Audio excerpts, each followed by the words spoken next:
saddle maker. So just being involved in making things by hand.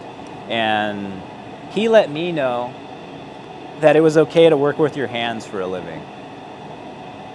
For some reason or another, people have been drawn to making things by hand throughout history, all over the world, and that's one of the more fascinating things for me as someone that has taught and likes to make things, is we're just a part of that lineage. I incorporate thoughts of community into my practice, and it's taken a long time post academia to realize that I could settle into that comfortably. It's just more so about the activity of making for use or for celebration or just for everyday enjoyment of something that's beautiful, that's on a shelf or on your wall that you like to look at. Maybe it's improving your life in some way. But I think what's really important is why we do things and why we choose to make things, and why for some reason we all have our own fingerprint in terms of how objects come out of our hands. We have all these preconceived ideas of what we want things to look like, but whether we can help it or not, they end up looking a certain way based on all our biases. Then when I start teaching for an extended period of time, I get really excited and want to go back to the studio and have all those same questions happen again. And it really does motivate, either side of the studio practice and teaching really do have this strong influence for each other. So I think for me personally, it's hand in hand. I love interacting with students.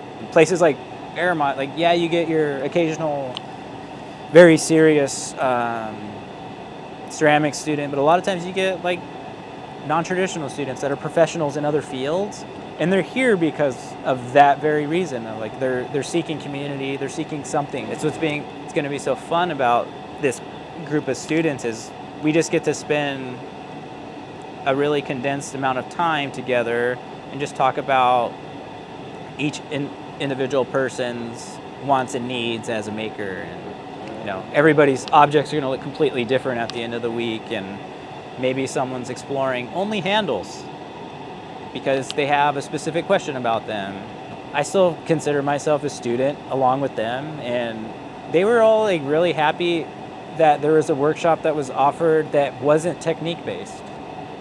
It was something that was going to help them maybe discover something, and they were going to get some time with me to just talk and figure things out in terms of the craft.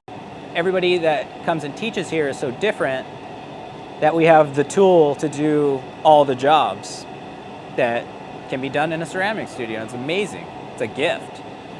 When you're here, you get to I want to go see what's up with furniture and what they're making. And we have these ideas of what furniture is, and then this instructor comes in and just blows your mind. We're whoa, never thought you would do that with wood or whichever material you're working with. So that's always fun because you get all this cross-pollination.